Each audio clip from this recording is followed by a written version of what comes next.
अस्सलामुअलैकुम, मैं हूं मुनीज़े जहांगीर और आप देख रहे हैं प्रोग्राम स्पॉटलाइट। आज जेआईटी की रिपोर्ट पर सुप्रीम कोर्ट की समाअत का दूसरा दिन था। अब समाअत में मुस्लिम लीग नून के वुज़रा और तहरीके इंसाफ के रहनुमाओं के अलावा दीगर अपोजिशन जमातें भी दिखती हैं। आज पाकिस्तान पीपल्स पार्टी की सफ़ों में इजाफा हुआ और अपोजिशन लीडर खुर्शीद शाह भी कोर्ट में दिखे। समाअत का आगाज हुआ वज़ीर आज़म के वकील ख्वाजा हारिस के दलाइल से। जैसे कि इम्कान था, उन्होंने जेआईटी की रिपोर्ट पर इतराज़ात उठाए। इनका मौक़िफ़ था कि ये रिपोर्ट इंतहाई गैर मुनसिफाना तरीके से तैयार की गई है। जेआईटी का ये इख्तियार ही नहीं था कि वो केस को नैब में भेजने का कहें और इसके नताइज की अदालत उज़्मा पर कोई अहमियत नहीं है। जस्टिस एजाज उल एहसन ने कहा, जेआईटी में पेशी के दौरान वज़ीर आज़म पहलू तही करते रहे। उन्होंने 2 कतरी खतूत भी नहीं देखे जो हर किसी ने देखे थे। उन्होंने कहा कि शायद हसन इन फ्लैटों का मालिक है। क्या उनको नहीं पता था कि इन फ्लैटों का मालिक कौन है? ख्वाजा हारिस ने यकदम पूछा, क्या इसे वजीर आजम मुल्जिम ठहरते हैं? जस्टिस एजाजुल एहसन ने जवाब दिया, वजीर आजम ने तो अपने खालू को भी नहीं पहचाना। ख्वाजा हारिस ने सवाल उठाया, इस हवाले से आपका तासुर जल्दबाजी पर मबनी तो नहीं है? मीनिंग उन्होंने ये कहा कि क्या रैश आपका रिएक्शन तो नहीं है? इसी को मैं अवॉइड करने की कोशिश कर रहा था। जस्टिस एजाजुल एहसन ने इस्तफसार किया, ये एक खानदान है, ये खासा करीबी हैं, एक दूसरे से इनके करीबी ताल्लुकात हैं। वजीर आजम 1999 से लंदन में मौजूद फ्लैटों में ठहरते रहे। इनको नहीं मालूम था कि ये किसकी जायदाद है? ख्वाजा हारिस बोले, अगर हम इस हवाले से बात करते हैं तो मैं ये कहूँगा कि इन बयानात को, वज़ीर आज़म के बयानात को रिकॉर्ड करना चाहिए था। इस तनाज़ुर में अगर ये साबित हो जाए कि वज़ीर आज़म के पास एक मुनाफा बख्श ओहदा था तो इसके गंभीर नताइज हो सकते हैं। नाजरीन, ख्वाजा हारिस ने इस बात का इतराफ़ किया है कि वज़ीर आज़म ऑफशोर कंपनी FZE कैपिटल के चेयरमैन रहे हैं और कागजी तौर पे वो चेयरमैन रहे हैं, लेकिन इनको तनख्वाह नहीं मिलती थी। लेकिन इनके पास अकामा था जो 2014 में उन्होंने खुद कैंसिल किया। ख्वाजा हारिस ने यह भी कहा कि वज़ीर आज़म नवाज शरीफ 145 मिलियन अतिया के तौर पर पाकिस्तान मुस्लिम लीग नून को दे चुके हैं, जिनमें से 45 मिलियन वापस हो गए थे। इसकी तमाम तफसीलात इनके बैंक स्टेटमेंट्स में मौजूद थी और जेआईटी ने शायद इनकी बैंक स्टेटमेंट्स नहीं देखी। जस्टिस एजाजुल एहसन ने कहा कि मौका दिया गया कि जेआईटी के सामने खुद को क्लीन करें, खुद को क्लियर करें। वज़ीर आज़म ने कहा था कि इनके पास सारी दस्तावेज़ात हैं, अपनी मनी ट्रेल दिखाने के लिए तो सामने लाएं और ख़ुद को सच्चा साबित करें। हम इसके इंतज़ार में हैं। जस्टिस अजमत सईद ने कहा, हम मिनर्वा की दस्तावेज़ देखना चाहते हैं। मिनर्वा को किसने कहा था कि वो सर्विस प्रोवाइडर बने उन फ्लैट्स का जिनके ऊपर इस वक्त तनाज़ा उठा हुआ है? यही एक दस्तावेज़ गायब है। अगर आपने फराहम कर दी होती तो मसला ही ख़त्म हो जाता। हम अब भी इंतज़ार में हैं जो हमें दिखाएगा कि ये मिनर्वा का डॉक्यूमेंट तो केस आप जीत सकते हैं। और बजाय कि हमें मिनर्वा का डॉक्यूमेंट दिखाया जाता, हमें सिर्फ एक ट्रस्ट डीड जो है वो दिखाई गई थी। ख्वाजा हारिस ने कहा, शरीफ खानदान की जानिब से दिए गए बयानात पर तजादात तो पहले से ही थे और इस पर बहस भी हो चुकी थी, जिसकी बुनियाद पे जेआईटी बनी, तो अब इन तजादात पर दोबारा बहस नहीं हो सकती। यकदम जस्टिस एजाजुल एहसन ने कहा, लेकिन हमने वो दरवाज़ा अभी तक बंद नहीं किया। जस्टिस एजाज अफजल ने कहा, ये आप पर मुनहसर है कि आप खुद का दिफा यहाँ करते हैं, यानी इस कोर्ट रूम में करते हैं या नैब में। ये थी अंदर की अदालत। बाहर की अदालत में क्या हुआ, आइए देखते हैं। कोई मौजज़ा ही नवाज शरीफ साहब और उनकी जो फैमिली है उसको 14 साल कैद और 10 साल की डिस्क्वालिफिकेशन से बचा सकता है।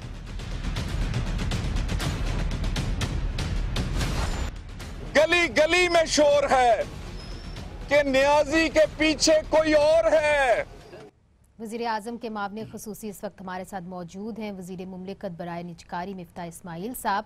PTI की तर्जुमानी करेंगे एजाज चौधरी साहब। आज सुबह आप कोर्ट रूम के अंदर भी मौजूद थे और पाकिस्तान पीपल्स पार्टी के रहनुमा फैसल करीम कुंडी भी आज सुबह कोर्ट रूम के अंदर मौजूद थे। हमारे साथ है कानूनी नुक्ता नज़र जानने के लिए फैसल चौधरी साहब। आपका झुकाव PTI की तरफ है चूँकि आप PTI की लीगल टीम में हैं, मगर आप इन योर ओन राइट एक माने जाने वकील भी हैं, तो हम आपसे उम्मीद करते हैं कि आप अपनी जो राय देंगे वो गैर जानिबदार होगी।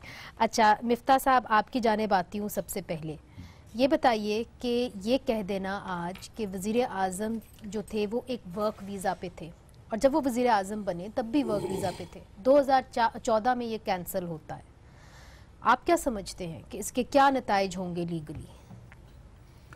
ये तो मुझे नहीं पता कि इसके नताइज क्या होंगे लीगली, लेकिन मैं कहता हूँ, लेकिन बात शुरू हुई थी 4 फ्लैट से और पता नहीं करप्शन के क्या इल्ज़ामात थे और बड़ी बड़ी बातें होती थी, और अब हम शुरू हुए पैनामा से हम आ गए एक अकामा पे कि मियाँ नवाज शरीफ के पास एक अकामा है, वीज़ा है, वीज़ा आपने क्यों ले लिया?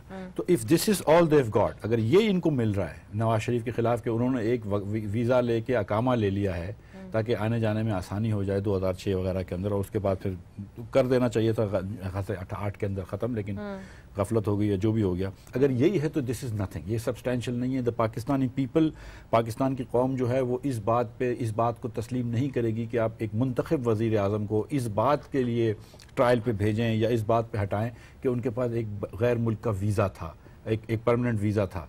ये तो कोई बात ही नहीं। चलिए लीगल राय पूछ लेते हैं फैसल साहब से।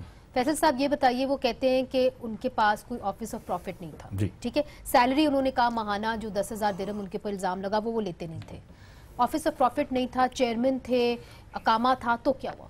नहीं, बात यह है कि जी जब आप कानूनी तौर पे बात करते हैं तो उसमें फिर गफलत के नताइज भी भुगतने पड़ते हैं। अकामा होना या ना होना बात नहीं है, बात यह है कि वज़ीर-ए-आज़म ने पाकिस्तानी कानून के मुताबिक कंसीलमेंट ऑफ एसेट की है, जैसे कि नज़र आता है। वो एक दूसरी जॉब कर रहे थे, चाहे वो कागजी थी, तो ये तो फिर उस मुल्क का कानून भी जो है वो ब्रीच होता है। यानी आप वहाँ पे ये कह रहे थे कि मैं नौकरी करता हूँ और मैं फ़लाँ कंपनी से का हूँ। तो देखिए, जो सादिक और अमीन का जो कॉन्सेप्ट है उसको थोड़ा सा देखना पड़ेगा। हमारा पाकिस्तान का जो कॉन्स्टिट्यूशन है उसमें जो इक़्तिदार आला है वो अल्लाह के पास है, और पाकिस्तान के मुंतखब नुमाइंदे जो हैं वो जो उसको देखिए, लेट मी कंप्लीट प्लीज़, उसका जो उसको इस्तेमाल करते हैं एज अ सेक्टर ट्रस्ट करते हैं, वो अमानत के तौर पे इस्तेमाल करते हैं। लिहाजा सादिक और अमीन का जो 62-63 का जो कोहरेंस है हमारे कॉन्स्टिट्यूशन के साथ, वो ये है कि वो जो इक़्तिदार आला को एज ए अमानत इस्तेमाल करेंगे, उनका सादिक यानी सच्चा और अमीन होना ज़रूरी है। ये है उसकी फाउंडेशन। अब बात ये है कि वो भी ये भी बात मैं आपको ये भी बता दूं कि कल आप लोग शायद कोर्ट में नहीं थे, तो कल एजाज एहसन साहब ने जो सैलरी शीट है जी वो रीड की और वज़ीर-ए-आज़म पाकिस्तान ने अपनी सैलरी रिसीव की है। गालिबन जो वो वाइंड अप हुई है कंपनी आज उन्होंने लिहाजा कहा कि उन्होंने कोई सैलरी नहीं ली। नहीं, वो कल उसमें डॉक्यूमेंट लगा हुआ है, वो तो सैलरी शीट इज देयर। हर महीने वो सैलरी शायद रिसीव नहीं, हर महीने नहीं की थी। आई थिंक देखिए, अगर फॉर एग्जांपल उन्होंने नहीं भी ली तो अगर एक आदमी दुबई में झूठ बोलते हैं तो पाकिस्तान में सादिक नमीन कैसे हो गए? अच्छा चलिए, ये अहम नुक्ता है। फैसल करीम कुंडी साहब, आपकी जमात में तो इजाफा होता चला जा रहा है, जिस तरह के ये केस आगे बढ़ रहा है ज्यादा आपकी तादाद बढ़ती चली जा रही है, आपके जो रुकन है उनकी।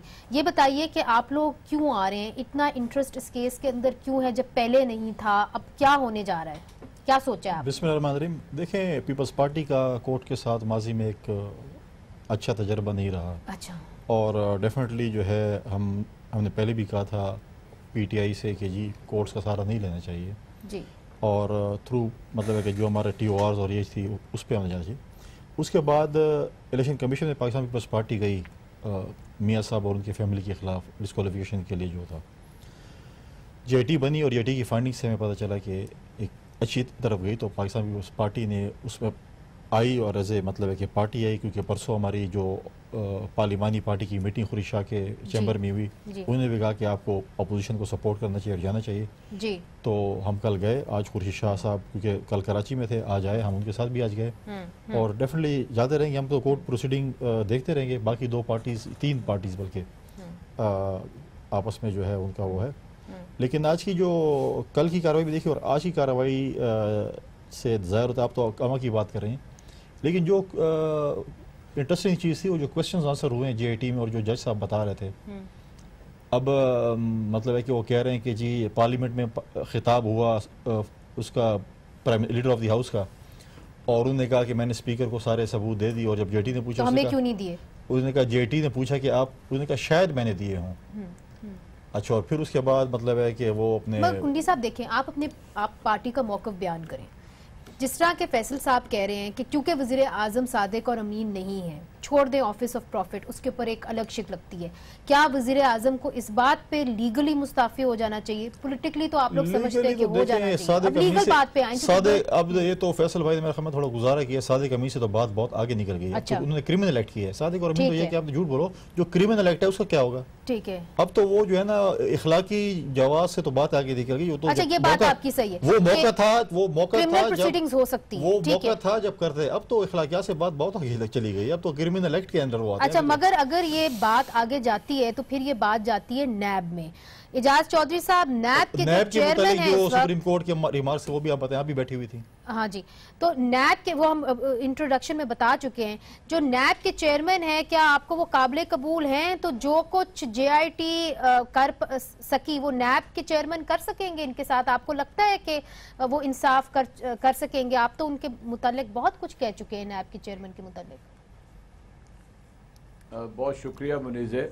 मैं सिर्फ एक बात पहले अर्ज कर दूं, फिर नैब के चेयरमैन की तरफ भी आते हैं। जी। अगर जिस तरह हमारी पिटीशन है और उस पर इब्तदाई फैसला 2 जजेस ने नवाज शरीफ को ये कहा कि ये सादिक और अमीन नहीं है, 3 ने कहा कि हम ज़रा फर्दर इन्वेस्टिगेशन कराना चाहते हैं, और जो कुछ रिकॉर्ड के ऊपर आ चुका है और जो कल और आज समाअत हुई है अदालत के अंदर, मैं नहीं समझता कि आप जजेस का माइंड रीड नहीं कर सकते। बिल्कुल वाज़ेह है कि वो भी समझते हैं कि अब ये सादिक और अमीन नहीं है। जब नवाज शरीफ वज़ीर आज़म नहीं होंगे तो उसके बाद पाकिस्तान के अंदर मैं ये समझता हूँ कि अदारे अपना रास्ता ठीक तरह मुतय्यन कर लेंगे। अच्छा। मेरा एतबार मौजूदा चेयरमैन पे है या नहीं है, लेकिन ये फैक्ट है कि जब तक नवाज शरीफ बैठे हैं तो ज़फ़र एजाज़ी पैदा होंगे।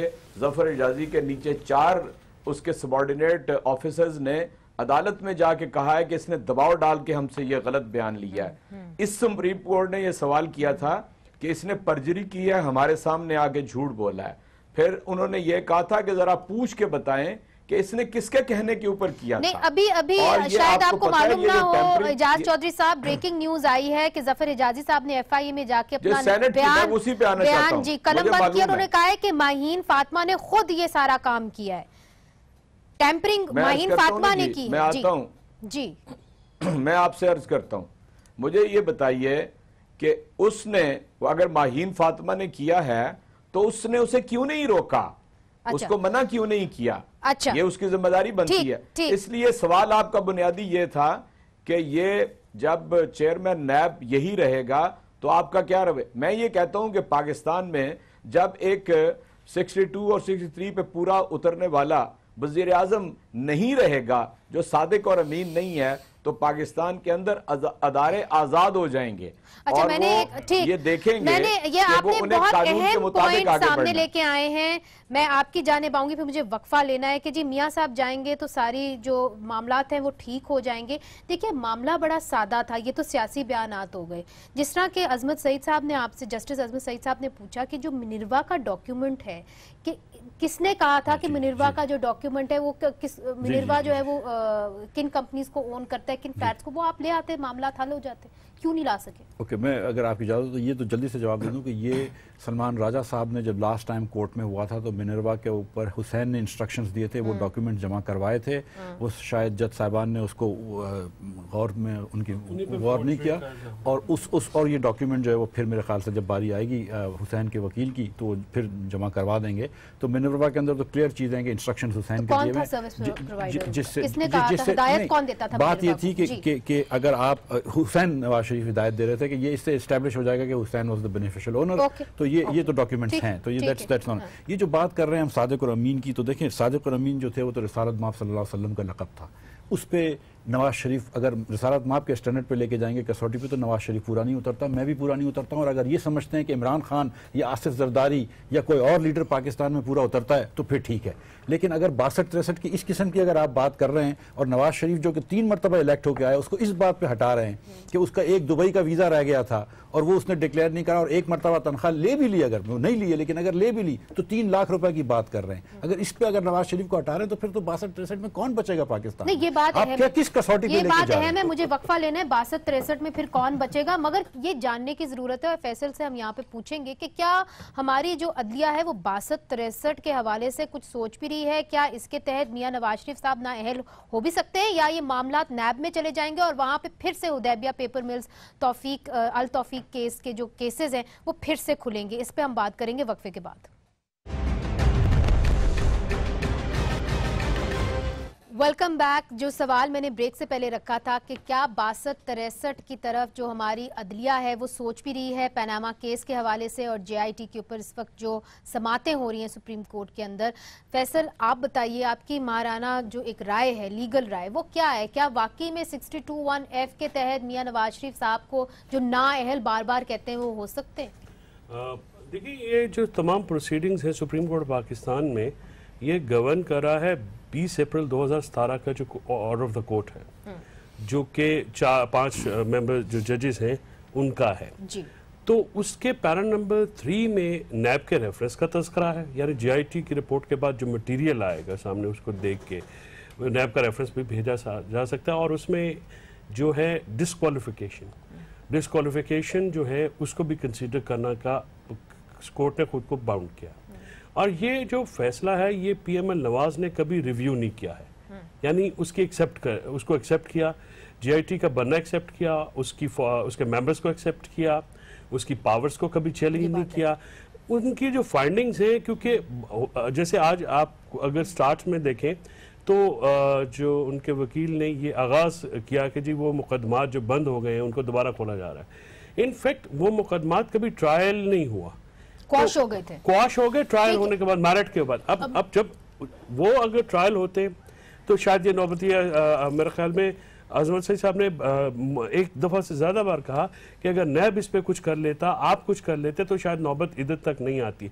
ये मैं फैसल साहब की बात से बिल्कुल एग्री करता हूँ कि अब पनामा की डिस्क्वालिफिकेशन या पनामा से मामलात आगे चले गए, नए फैक्ट्स रिवील हो गए, इनके ऊपर जो सबसे जो हीनियस किस्म की जो अब ये एक उनके वकील का एक आर्गूमेंट था रियल्म ऑफ पॉसिबिलिटी।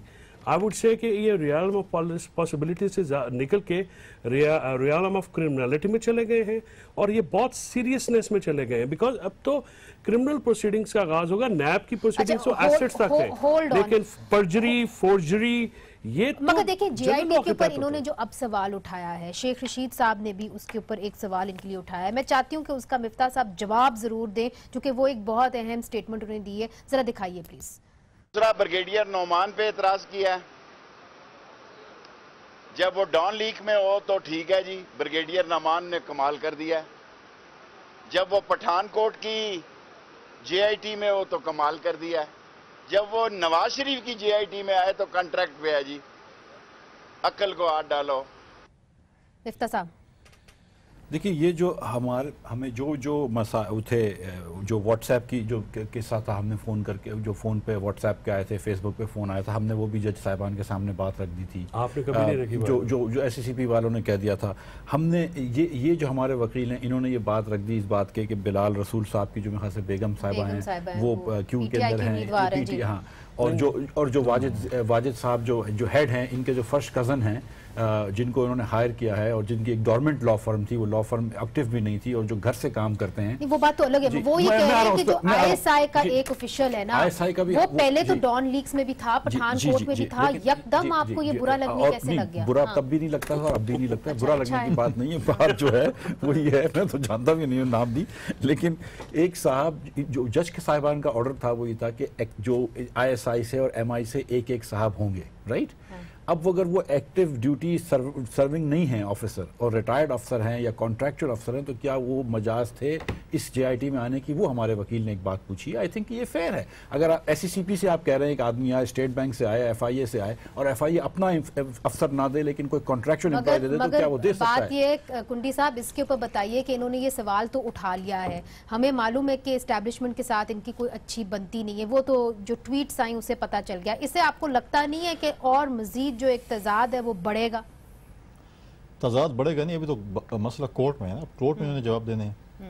मैंने पहले आपसे कहा था कि एस्टैब्लिशमेंट और पाकिस्तान मुस्लिम लीग नून के दरमियान ये कह रहे हैं कि इनके खिलाफ एस्टैब्लिशमेंट है, ये मान रहे हैं? साजिश कौन कर रहा है? वो तो उनके साथ है साजिश। अभी तो फिलहाल उन्होंने बताया नहीं है साजिश कौन कर रहे, लेकिन वो बताएंगे जब झंडे उतरेंगे। नॉर्मली हमारा यही होता है जब हम या आप साजिश में उनके साथ नहीं देखें ये हमेशा हम लोग ये करते हैं, जब हमारे झंडे उतर जाते हैं, हुकूमत चली जाती है, फिर हम बताते हैं कि फलां साजिश कर रहे थे। या फिर सरकारी अफसर जो है वो रिटायर हो जाता है जब एक्सटेंशन नहीं मिलती। आपको कभी पता चला आपके खिलाफ किसने साजिश की? हमारे ये इनको ज्यादा पता है, क्योंकि इनको जिनने काला कोट पहनाया था ना, तो वो कोट किसी और कहीं और चला गया। अच्छा, मुझे ये बताइए कि सेनेट के अंदर आपकी इस वक्त मेजॉरिटी है, ऑपोजिशन की मेजॉरिटी है। आप लोगों ने एक फैसला भी किया था ऑपोजिशन के चेंबर्स के अंदर कि जी हम एक मोशन मूव करेंगे, करारदाद लाएंगे वजीर आजम के खिलाफ, वो क्यों नहीं लाया आप? आज पहला दिन था सेनेट का। नो, मैं बिल्कुल डेफिनेटली, अगर आप कल प्रोग्राम करेंगे मुझे बोला, मैं चेक करके बता सकता हूँ, क्योंकि उन्होंने किया था, लेकिन डेफिनेटली आएगा। सिंध असम्बली में भी आएगा जहाँ पे हमारी मेजॉरिटी है। हम उम्मीद करते हैं कि केपी असम्बली में जिस तरह पीटीआई की मेजॉरिटी है अपोजिशन की, उधर लेके आएंगे। बाकी असम्बली में भी डेफिनेटली हम लेके आएंगे। मेजॉरिटी नहीं है लेकिन हम ला सकते हैं, अगर हम ला सकते हैं तो ये चीज़ तो डेफिनेटली आएगी। ये तो एक है। और जहाँ मैं एक चीज़ और ठीक वो करूँ, इन्होंने सिर्फ कहा कि इकामत तक बात आ गई। इकामत तक बात नहीं आई। उन्होंने कहा कि वो अपने रिश्तेदार को मानने से इनकारी थे, स्पीकर को उस पर इनकारी थे, फंडिंग जो सऊदी से हुई उससे उन्होंने पता नहीं, फंडिंग का भी नहीं पता, रिश्तेदार का भी नहीं पता कौन है, जो हालांकि उनका बिजनेस पार्टनर भी था।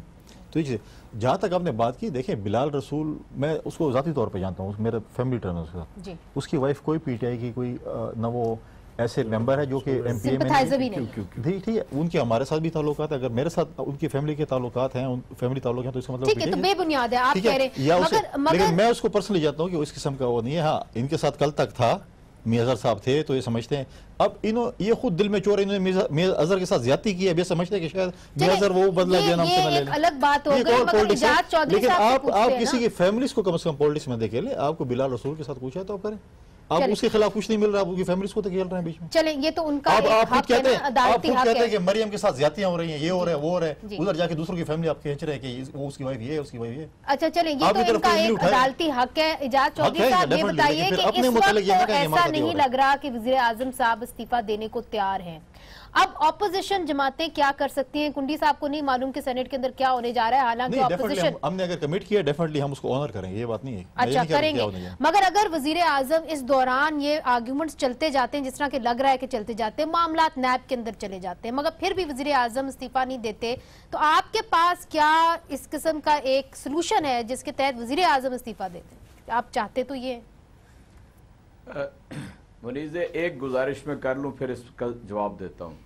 मिफ्ताह साहब ने कहा कि आप एक कामे की बुनियाद पर और 3 लाख रुपए की बुनियाद पर सादिक और अमीन का फैसला कर रहे हैं। बड़ा ओवर सिंप्लीफाई कर दिया उन्होंने। देखिए, जो बुनियाद है 4 फ्लैट या वो 4 महल्लात जो हैं दर हकीकत, उसके बारे में वाज़े तौर पे जेआईटी में आ गया है कि उनकी मालिकन मरियम साहिबा हैं और उनकी उम्र 15 से 20 साल के दरमियान थी, और वो ये साबित नहीं कर सकी कि इतनी भारी दौलत, अरबों खरबों रुपया इस उम्र में उनके पास कहां से आया। चुनाचे नवाज शरीफ महज सादिक और अमीन इस वजह से नहीं है कि कामा हासिल कर लिया है, इस वजह से है कि एक नाजायज दौलत उन्होंने यहां से हासिल की और उसे नाजायज तरीके से बैरून मुल्क लेकर गए। उसका कोई जवाब नहीं है।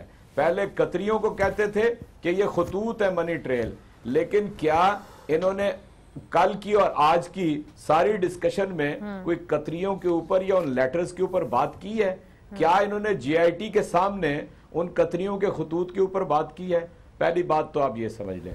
दूसरा, आप ये कह रही हैं कि नवाज शरीफ इस्तीफा नहीं देते तो अपोजिशन के पास क्या है।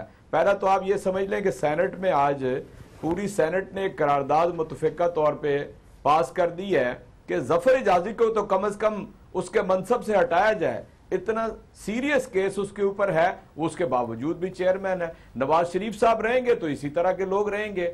और ये जो ऑपोजिशन का एक नुक्ते के ऊपर जमा हो जाना है ना जी, इसके बाद मुझे बताइए सेनेट में करारदाद आ जाएगी, 2 असेंबलियों के अंदर करारदाद आ जाएगी, और जब भी कौमी असेंबली का इजलास होगा पूरी कुव्वत के साथ वहां पर ऑपोजिशन अपना मौकफ पेश करेगी। तो क्या शक्ल बनेगी वजीर आजम की। और अगर ये हालात को बिगाड़ना चाहते हैं जो पिछले ये कम से कम 4-6 हफ्ते से कर रहे हैं, तो फिर मुझे बताइए कि पाकिस्तान का नुकसान कौन कर रहा है? अच्छा, खुद हुकूमत। अच्छा मिफ्ता साहब ये बताइए, जिस तरह के इजाज साहब कह रहे हैं निजाम गिर जाएगा, क्या ये लीडर ऑफ द हाउस नहीं चुन सकते? अच्छा चौधरी इजाज साहब, आपने बहुत अहम बातें की हैं, आपने बहुत अहम बातें की हैं। सेनेट में वजीर आजम के खिलाफ करारदाद आ सकती है, 2 असेंबलीज के अंदर करारदाद आ सकती है। आप जी कौमी असेंबली के अंदर 2/3 अक्सरियत के करीब आपकी अक्सरियत है, आप बुलाएं कौमी असेंबली का इजलास, वहां से वोट ऑफ कॉन्फिडेंस ले लें, वजीर आजम का मामला खत्म। जब अगर हमको ऐसी जरूरत महसूस आएगी तो हम ले लेंगे। जो प्राइम मिनिस्टर है उसको नेशनल असेंबली इलेक्ट करती है, सेनेट नहीं करती। मियां नवाज शरीफ जो 1 करोड़ 40 लाख पाकिस्तानियों के वोट लेके आए थे, तो वो पीटीआई के सेनेटर्स को या पीपल्स पार्टी के सेनेटर्स का वोट लेके नहीं आए थे। तो इनके कहने पे वो प्राइम मिनिस्टरशिप छोड़ेंगे भी नहीं। उनको जिन्होंने प्राइम मिनिस्टरशिप दी थी वो पाकिस्तान के अवाम हैं, तो प्राइम मिनिस्टर यहाँ पे रहेंगे। कोर्ट का खैर फैसला आ जाता है तो आ जाए। ये क्यों इतने नर्वस हैं? इनको क्या उजलत है? कुछ दिनों में कोर्ट का फैसला आ जाएगा, ये क्यों प्राइम मिनिस्टरशिप से रिजाइन मांग रहे हैं? इसलिए कि इनको पता है कि there is nothing of substance against the prime minister. कुछ भी जीआईटी की रिपोर्ट में ऐसी चीज नहीं है, कोई नई चीज नहीं है जो पहले बात नहीं आ सकी। 1 पैसे की करप्शन का कहीं पर भी कोई चार्ज भी नहीं है कि प्राइम मिनिस्टर ने किसी पब्लिक ट्रेजरी में या खुदा न खास्ता रिश्वत या किकबैक, कोई चीज ऐसी नहीं है। आप बात कर रही हैं कि 4 फ्लैट्स लिए, ये बात कर रही हैं कि अरबों की जायदाद है, खरबों की। 4 फ्लैट जो थे वो अरबों की जायदाद नहीं है फर्स्ट ऑफ ऑल। और अगर ये जो समझ लीजिए चार्ज लगा रहे हैं कि 1990 के अंदर इन्होंने लिए थे फ्लैट्स, तो 1990 में अगर लिए थे तो उसमें खास उस जमाने में जो पाउंड था तो 7 करोड़ रुपए के हैं। तो नवाज शरीफ की फैमिली तो 1940 से बिजनेस कर रही है, 7 करोड़ रुपए तो कोई इतनी बड़ी बात नहीं है। ये क्या बात कर रहे हैं? एक बात बताएं, क्योंकि आप एडवाइजर हैं प्राइम मिनिस्टर को, आज जो है एक बहुत अहम खबर आई है, आप सबने देखी होगी कि कतरी वजीर खारजा जो हैं वो पाकिस्तान तशरीफ लाए 1 दिन के लिए, और उन्होंने मियां नवाज शरीफ साहब से उन्होंने मुलाकात की, जिसके अंदर सरताज अजीज साहब भी मौजूद थे। उन्होंने यूएई का क्राइसिस जो है उसके ऊपर बात की। तो क्या हो रहा है जी? कतरी वजीर खारजा का आ जाना प्लान था? मैं इत्तेफाक है कि वहाँ पे था, कोई कंस्पिरेसी की बात नहीं। वो चीन, कतर से चीन जा रहे थे, रास्ते में वो इधर तशरीफ लाए, कुछ घंटों के लिए वो पाकिस्तान में रहे हैं, जिसपे उन्होंने प्राइम मिनिस्टर साहब से भी मुलाकात करी, सरताज अजीज भी थे। और ये जो मुलाकात हुई है इसके अंदर 4:30 बजे शुरू हुई, आई थिंक 5, साढ़े 5 बजे ख़त्म हो गई। इसके अंदर ये जो बात कर रहे थे वो, क्योंकि कतर इस वक्त एक डिप्लोमेटिक क्राइसिस में आइसोलेट हो रहा है अरब कंट्रीज़ की तरफ, और प्राइम मिनिस्टर साहब आपको पता है कि सऊदी अरब भी तशरीफ ले गए थे, चीफ ऑफ आर्मी स्टाफ के साथ भी, डार साहब भी साथ गए थे, और वो कोशिश कर रहे थे कि पैचअप हो जाए, इस्लामिक कंट्रीज़ के अंदर आपस में कशीदगी ना हो, क्योंकि nothing good will come out of this. Turkey भी उस तरफ चला गया, ईरान अलग, तो पाकिस्तान अगर कोई रोल कर सकता है, इसलिए आए थे। आप बार-बार इंटरनेशनल साजिश कहते हैं ना कि आपके खिलाफ इंटरनेशनल साजिश हो रही है। बात कर रहे हैं कि देखें ये पाकिस्तान के अंदर इस वक्त हम सीपैक का काम कर रहे हैं, पाकिस्तान में बिजली का काम कर रहे हैं, और इस वक्त हुकूमत, आप समझ लीजिए साजिश नहीं है, लेकिन इस वक्त हुकूमत का हटना, या ये जो हुकूमत के ऊपर जो कशीदगी आ रही है, जो पाकिस्तान में क्राइसिस है, उससे पाकिस्तान की इकोनॉमिक नुकसान हो चुका है। 10,000 पॉइंट स्टॉक मार्केट गिर गई है। अगर सीपैक डिले हो जाता है, और वजीर आजम पाकिस्तान के आने के बाद सीपैक शुरू हुआ है, he is the guarantor, one of the guarantors for CPEC, तो हम उनको क्यों इस वक्त वो कर रहे हैं? और ये कुछ ऐसे ममालिक हैं दुनिया के जो नहीं चाहते कि तो फिर भी होगा। फैसल साहब बार-बार तलाल चौधरी साहब भी कह चुके हैं कि जो न्याजी है उसके पीछे कोई और है, इशारा करते हैं वो। तो ये बार-बार बात सामने आ रही है कि जी इनके खिलाफ कोई साजिश हो रही है। इसको एक इम्प्रेशन तो है ना, अगर आप माने या ना माने उसको। नहीं, इम्प्रेशन की बात नहीं, या तो ये साजिश करने वाला का नाम बताए ना, ये तो नहीं हो सकता कि आप और मैं गैस करते रहे और ये नाम ना बताएं। साजिश जो कर रहा है बताना चाहिए, ताकि साजिश अगर हो रही है इस सिस्टम के खिलाफ या इस मुल्क के खिलाफ, तो वो मुल्क तो हमारा ही है, सिस्टम तो हमारा ही है। भी कहते हैं, मैं जरा अगर आपको दिखाऊं, वो तलाल चौधरी साहब ने जरदारी साहब की तरफ भी इशारा किया, जरा दिखाइए। चौधरी साहब तो कहते रहते हैं। और बिलावल भुट्टो, आप जिसके बेटे हैं, जरा उससे पूछो कि करप्शन किसे कहते हैं। आप करप्शन के खिलाफ मार्च करने चले हो। ओ सरे महल का पला हुआ बच्चा, स्विस अकाउंट से जिसके स्कूल की फीसें जाती रही हो, और भाई अपने वालिद से पूछो, वो तो करप्शन का साइंसदान है, आइंस्टाइन है। फैसल साहब, वो कहते रहे हैं, बार बार कहते रहे हैं कि आपको किसी ने भेजा है कोर्ट रूम में, जितने भी पाकिस्तान मुस्लिम लीग आप तलाल चौधरी को क्यों इतनी इंपॉर्टेंस है? इसकी क्रेडिबिलिटी क्या है? नहीं, चूंकि शोला बयान तो वही है ना, बाहर आके तो वही स्टेटमेंट शोला बयान तो आप फिल्मी किसी अदाकार को भी बुला लें तो भी कर ले। देखिए इसकी क्रेडिबिलिटी क्या है, पहले मुझे बताएं। ये जो मैं बता रहे हैं, कल तक किसी गाड़ी के आगे भंगड़े डालते थे, आज किसी आगे, और कल किसके आगे डाल रहे होंगे? बारहार वो रुकन है, ठीक है। पाकिस्तान मुस्लिम लीग मैं क्रेडिबिलिटी की बात कर रहा हूँ। कल किधर थे, आज किधर हैं, कल किधर होंगे जी। ये तो आज इधर प्रेस कॉन्फ्रेंस करें, मुझे तो खतरा है कि कहीं ऐसा ना हो कि सुन ले कि और आ रहा है तो उधर न भाग जाए। और मैं मुझसे वही से कहूँ, आपकी भी तो पार्टी से बहुत लोग निकले हैं। मैं तो कह रहा हूँ, नहीं मैं तो कह रहा हूँ गए हैं, बात नहीं है, हमारी पार्टी में गए हैं, लेकिन कुछ लोग ऐसे हैं, देखें ये कल किधर था। आज जो मियाँ साहब को इस चीख के डिफेंड कर रहा है, कल किसको डिफेंड कर रहा है? कल इसी मियाँ साहब के खिलाफ उसको फांसी या उसको जेल और ये चीजें कर रहा था ना, चौधरी के साथ खड़ा था ना, किसके साथ खड़ा था कि नहीं था? मेरे ख्याल में आप तो मियाँ साहब की तरह जवाब नहीं देंगी ना कि शायद मे बी या मुझे नहीं। अच्छा, इस पे ये तो क्रेडिबल है ना। ये तो अपनी दुकानदारी चमकाने के लिए वहां पर जाके, इनका जो मीडिया सेल है वहां पर अपने नंबर बनाने के लिए, डेफिनेटली वहां पर उनके हिसाब किताब होता है ना कि किसके कितने नंबर है आज। तो वही तो आज आपने भी कोर्ट रूम में इनकी शक्लें देखी थी कैसे बनी हुई थी, इनकी फेस रीडिंग आपने देखी कैसे कैसे इनकी शक्लें उतरी हुई थी, और जाके कोने में पीछे पीछे बैठे हुए थे। मगर फैसल साहब, सवाल ये है कि अब जो बातें हो रही हैं, तज्जिया निगार दानिश्वर जो बात कर रहे हैं, वो ये बात कर रहे हैं कि इस मुल्क में एक हवा चली है साफ शफाफ की कि सादिक कौन है, अमीन कौन है, और जो ये हवा चली है ये ना हो कि वो जरदारी साहब को और इमरान खान साहब को भी उड़ा के ले जाए, और फिर हमारे सियासतदान क्या करेंगे, ये सवाल करेंगे ब्रेक के बाद। वेलकम बैक नाजरीन। तो कुंडी साहब, ब्रेक से पहले मैंने आपसे ये सवाल किया था कि कुछ दानिश्वर कुछ कॉलम भी लिख रहे हैं कि जी एक हवा चली है जिसके तहत सादिक अमीन के अंदर अगला वार होगा जरदारी साहब का, मुल्क से इस वक्त बाहर हैं। उज़ैर बलोच का जो केस है वो इंसाद दहशतगर्दी में चल रहा है, उन्होंने जरदारी साहब का नाम लिया हुआ है करप्शन के अंदर, शुगर मिल्स के अंदर। देखिए, पहली बात तो पाकिस्तान में जो भी पकड़ा जाता है उसमें न्यूज़ आ जाती है ज़राए के मुताबिक उन्होंने जरदारी साहब का नाम ले लिया। ये तो एक फैक्ट है, एक SOP बनी हुई है सारी, ठीक है। जरदारी साहब को पहले भी आपने 11 साल जेल में रखा, बेबुनियाद रखे, उन पर कौन से इल्ज़ाम आपने साबित कर सके? कुछ नहीं कर सके, ठीक है। और 11 साल बेगुनाह आपने उनको रखा। हम आज भी तैयार हैं, हमारे ऊपर कोई केसेस, हम डेफिनेटली पाकिस्तान पीपल्स पार्टी जिसके खिलाफ, अगर मैं करप्ट हूँ केस करें, मुझे भी निकालें, अगर ये है या इमरान है या जो भी है करें। लेकिन आप 62-63 की बात करें, मैंने पहले आप कहते हैं 62-63 से बात बहुत आगे निकल चुकी है, अभी क्रिमिनल प्रोसीडिंग्स की तरफ चली गई है। चले वो अब वो क्या मतलब है कि आपने पीपल्स पार्टी पे जब आता है तो आप पहले उनको गिरफ्तार करके अंदर भेज देती हैं, ठीक है, उसके बाद कहते हैं अपने आप को बेगुनाह साबित करो। अब ये तो बड़े मतलब है कि अभी तक तो बड़े इनके अच्छे दिन है कि इनको अभी तक किसी ने गिरफ्तार नहीं किया और इनको कहा कि बेगुनाह साबित करो। अभी आगे देखें इंशाल्लाह इनके साथ होता क्या है। इन्होंने बहुत लोगों के साथ किया है। अभी जो दानियाल जो है वो, सॉरी दानियाल कह रहा हूँ, अपना तलाल जो बातें कर रहा था, इनकी लीडर तो लोगों को घसीटना चाहते थे सड़कों पे, कुदरत के इंतकाम देखें अब इनको लोग घसीट रहे हैं रोडों के ऊपर। मगर इजाज चौधरी साहब, आपकी जानिब आऊंगी। देखें, एक केस इमरान खान साहब के खिलाफ भी चल रहा है, इलेक्शन कमीशन ऑफ पाकिस्तान में भी है, सुप्रीम कोर्ट के अंदर भी है कि आप लोगों ने बाहर से जो है फंडिंग ली है अपनी पार्टी के लिए, उसके हिसाब से आप जमा कोई नहीं कराते, पेश नहीं होते, कंटेम्प्ट ऑफ कोर्ट के ऊपर भी आप पेश नहीं होते। अगर उसके अंदर इमरान खान साहब भी फंसते हैं तो we are looking at a scenario where we are political parties but no leaders. बहुत अच्छा सवाल किया मनीजे आपने।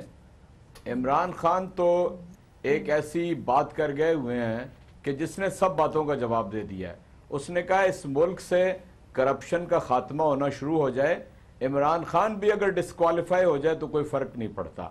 और हम तो कहीं भागे हुए नहीं हैं, हम यानी इमरान खान का जो पर्सनल केस है उसमें भी जो अदालत ने चीजें मांगी हैं वो सारी दे दी हैं, जो पिटिशनर ने कहीं भी नहीं थी वो भी अदालत ने मांगी है, वो भी दे दी है, सारी मनी ट्रेल दे दी है, कहां से कमाया वो भी बता दिया है।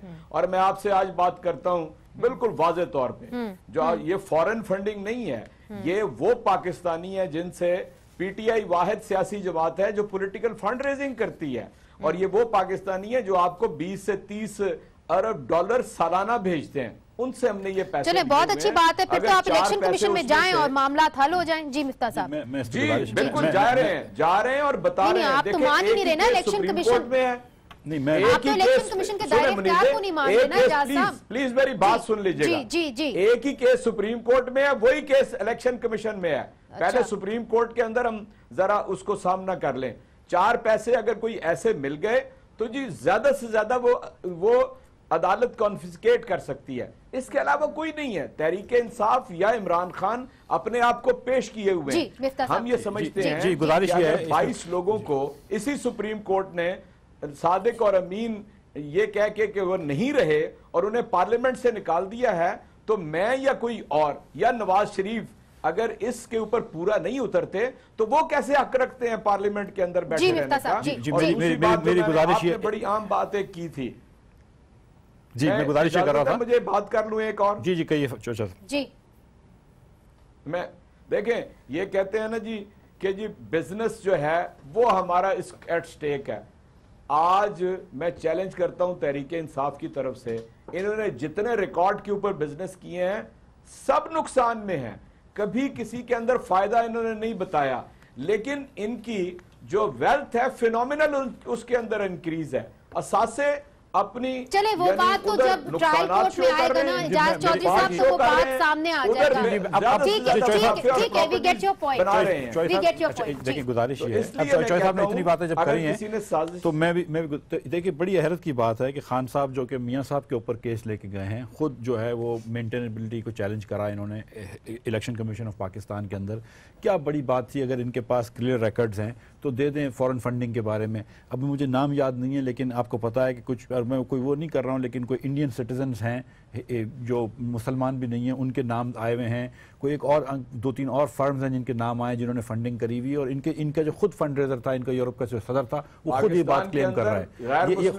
नहीं बिल्कुल नहीं, मैं इंडियन सिटीजन की बात कर रहा हूँ सर। इंडियन सिटीजन की बात कर रहा हूँ सर, मैं इंडियन, मेरी बात को करना सर, इतनी बात मुझे वो इंडियन सिटीजन की बात है। अच्छा, और इन्होंने मेंटेनेबिलिटी चैलेंज करी। अच्छा, उसके बाद जब इमरान खान साहब इधर गए, जो अपने इन्होंने जो इनका बनी गाला पे छोटा सा घर है, उसके बारे में जो बात कर रहे हैं, तो उधर भी आप देखें कि राशिद खान साहब ने पहले पैसे दिए हुए थे, उनकी जो साबिक बेगम साहबा थी उन्होंने बाद में पैसे दिए हुए थे। उन्होंने घर की जो एप्लीकेशन करी हुई थी, कंस्ट्रक्शन की परमिट मांगी थी, वो घर खरीदने से पहले खरीदा था। तो बहुत सारी क्रोनोलॉजिकली चीजें एडअप नहीं हो रही है। और आज तक मैं ये भी सवाल पूछता हूँ कि पीटीआई के लीडरान को भी नहीं पता, पीटीआई के लीडरान को भी नहीं पता कि इमरान खान साहब का जरिया माश क्या है। इन्होंने सिर्फ पिछले साल 16 लाख रुपए टैक्स भरा था, जिससे इनकी इनकम में खास 45 लाख होगी साल की, और उस साल की 45 लाख की इनकम में वो लैंड क्रूजर चलाते हैं। सुप्रीम कोर्ट तयन करेगी कि क्या हुआ, जिस तरह आपके केस के अंदर सुप्रीम कोर्ट करेगी। सवाल ये है कि अगर ये केस चला, मियां साहब का केस चला जाता है नैब में, जो लग रहा है लोगों को कि होगा, और मियां साहब को कन्विक्शन तो नहीं होती, तो लीगली तो he is not bound to resign, मगर क्या तब भी मियां नवाज शरीफ साहब रिजाइन नहीं करेंगे? देखिए, मियां नवाज शरीफ साहब रिज़ाइन नहीं करेंगे, जो सुप्रीम कोर्ट का ऑर्डर होगा वो मानेंगे सुप्रीम। और ये बात तो तय है कि मियां नवाज शरीफ का आज तक ट्रायल नहीं हुआ है, मीडिया ट्रायल रोज़ हो रहा है। हम ज़रा सी बात शुरू करते हैं इमरान खान के जरिया माश की तो लोग घबरा जाते हैं, लोग नाराज़ हो जाते हैं, लेकिन मियां साहब का मीडिया ट्रायल हो रहा है, लेकिन मीडिया ट्रायल से प्राइम मिनिस्टर को नहीं हटा सकते। मियां साहब का ट्रायल नहीं हुआ, अगर सुप्रीम कोर्ट ट्रायल की तरफ भेजती है तो बिल्कुल बसदर शौक हम जाके वहाँ पर भी अपने आप को डिफेंड करेंगे। एक पैसे के करप्शन का इल्ज़ाम नवाज शरीफ के ऊपर नहीं है। चूंकि मेरा प्रोग्राम का वक्त बिल्कुल खत्म हो रहा है, कुंडी साहब आपसे लास्ट कॉमेंट मैं चाहूंगी, अगर ये सूरत हाल बन जाती है जहां पे वजीर आजम, सिटिंग वजीर आजम के खिलाफ ट्रायल हो रहा होता है मगर वो रिजाइन नहीं करते, तो उसका असर जो है पार्लियामेंट के ऊपर क्या होगा? आप तो स्पीकर रह चुके हैं, साबिक डिप्टी स्पीकर रह चुके। देखिए, पार्लियामेंट छोड़े सारे इदारे जाम हो चुके हैं, कोई इदारा काम नहीं कर रहा है, कुछ नहीं हो रहा है, मफलूज हो जाएगी हुकूमत। मफलूज। देखिए, अगर सुप्रीम कोर्ट एक ऑर्डर पास करती है और वो उसको, जैसे गिलानी साहब के ऊपर उन्होंने ऑर्डर पास कर रही थी और वो वज़ीर आज़म नहीं रहे, तो जब वो कह देंगे कि आप वज़ीर आज़म नहीं रहे हैं तो फिर कैसे रहेंगे वज़ीर आज़म, किस हैसियत में? हाँ, ये पास मेजॉरिटी है, इन हाउस चेंज ला सकते हैं, हम ये नहीं कहते कि आप वो लाने को तैयार नहीं है ना, वो कहते हैं तो हम तो रिजिग्नेशन देने को तैयार नहीं है। फैसल साहब ये बताइए कि कानूनी तौर पे वो रह सकते हैं ना वजीर आजम? तो नहीं, ऐसे सुप्रीम कोर्ट उनको डिक्लेयर अगर कन्विक्ट नहीं होते तो वजीर आजम रह सकते? नहीं, कन्विक्शन नहीं है। अगर आपकी, और ये देखिए सादिक और अमीन जो है वो एक शर्त है, उसमें बहुत सारी क्वालिफिकेशन और डिस्क्वालिफिकेशन है, उसमें डिक्लेरेशन चाहिए होती है। अगर ये सुप्रीम कोर्ट डिक्लेयर कर देती है कि इन्होंने झूठ बोला है और अपने एसेट कंसील किए हैं, और अब क्योंकि बहुत एक इलेक्शन लॉज में वो नहीं हो सकते क्योंकि टाइम गुजर गया, supreme court has all the authority to disqualify. देखना ये है कि सुप्रीम कोर्ट करती है कि नहीं करती, इसके ऊपर सुप्रीम कोर्ट की पहले भी कुछ सुप्रीम कोर्ट ने ये कहा है कि जो मटेरियल आया है उस पर बेस करके देखें, और जो मटेरियल आया है मुझे लगता है कि जो मनी लॉन्ड्रिंग इन्होंने की है, जो इन्होंने पॉलिटिकल, इवन नवाज लीग को, पीएमएल नवाज को भी अपनी मनी लॉन्ड्रिंग के लिए यूज़ किया है। जो उनके पे इल्ज़ाम है कि उन्होंने कोई 10 करोड़ रुपया दिया, 10 करोड़ रुपए देने के बाद 4 करोड़ रुपए वापस ले लिया। वो 6 करोड़ कहाँ है, वो 4 करोड़ कहाँ गया? ये बहुत सारे सवालात फैसल साहब आए हैं हमारी अदालत के सामने। इस ये जो ट्रायल है ये तो अब देखेंगे कि ऐसा लग रहा है कि ये होगा नैब के अदालत के अंदर, शायद ये ट्रायल हो। अब तो मामलात इस वक्त इधर ही जाते हुए नजर आ रहे हैं। क्या वजीर आजम उस वक्त अपना ओहदा संभाले रखेंगे या नहीं, ये तो वक्त ही बताएगा। एजाज चौधरी साहब, कुंडी साहब, फैसल साहब, मिफ्ता इस्माइल साहब, बहुत बहुत शुक्रिया मेरे इस प्रोग्राम में आने का। नाजरीन, एहतसाब जरूर हो, मगर इस एहतसाब के अंदर कोई मुकद्दस गाय नहीं फिर रहनी चाहिए। अगर एहतसाब होना है तो फिर इसकी जद में हर मुकद्दस गाय को आना चाहिए, तब भी हम समझेंगे कि एहतसाब हुआ है, नहीं तो नए सियासी शहीद जो हैं वो पैदा होने लगे हैं। आज के लिए इजाजत दीजिए, खुदा हाफिज।